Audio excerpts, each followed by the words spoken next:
സഹോദരരെ, വിശുദ്ധ പൗലോസ് ശ്ലീഹ കൊറിന്തോസർക്ക് എഴുതിയ 2-ാം ലേഖനം 12-ാം അധ്യായം 6 മുതൽ 10 വരെയുള്ള തിരുവചനങ്ങൾ. ആത്മപ്രശംസയ്ക്ക് ഇച്ഛിക്കുന്നെങ്കിൽ തന്നെ ഞാൻ ഒരു ഭോഷനാവുകയില്ല. എന്തെന്നാൽ സത്യമായിരിക്കും ഞാൻ സംസാരിക്കുക.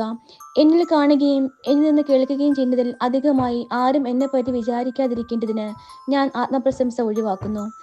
വെളിപാടുകളുടെ ആധിക്യത്താൽ ഞാൻ അധികം ആഹ്ലാദിക്കാതിരിക്കേണ്ടതിന് ശരീരത്തിൽ ഒരു മുള്ള് എനിക്ക് നൽകപ്പെട്ടിരിക്കുന്നു. അതായത്, എന്നെ ശല്യപ്പെടുത്തുന്നതിനും മതിമറന്ന് ആഹ്ലാദിക്കാതെ എന്നെ നിയന്ത്രിക്കുന്നതിനും വേണ്ടിയുള്ള പിശാചിന്റെ ദൂതൻ. അത് എന്നെ വിട്ടകലാൻ വേണ്ടി 3 പ്രാവശ്യം ഞാൻ കർത്താവിനോട് അപേക്ഷിച്ചു.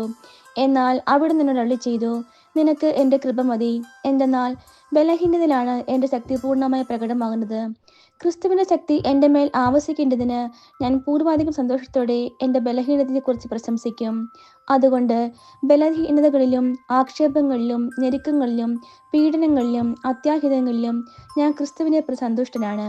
എന്തെന്നാൽ ബലഹീനനായിരിക്കുമ്പോഴാണ് ഞാൻ ശക്തനായിരിക്കുന്നത്. നമ്മുടെ കർത്താവായ മിശിഹായ്ക്ക് സ്തുതി. സഹോദരരെ, വിശുദ്ധ യോഹന്നാൻ എഴുതിയ സുവിശേഷം 6-ാം അധ്യായം 16 മുതൽ 24 വരെയുള്ള തിരുവചനങ്ങൾ. വൈകുന്നേരമായപ്പോൾ അവൻ്റെ ശിഷ്യന്മാർ കടൽക്കരയിലേക്ക് പോയി.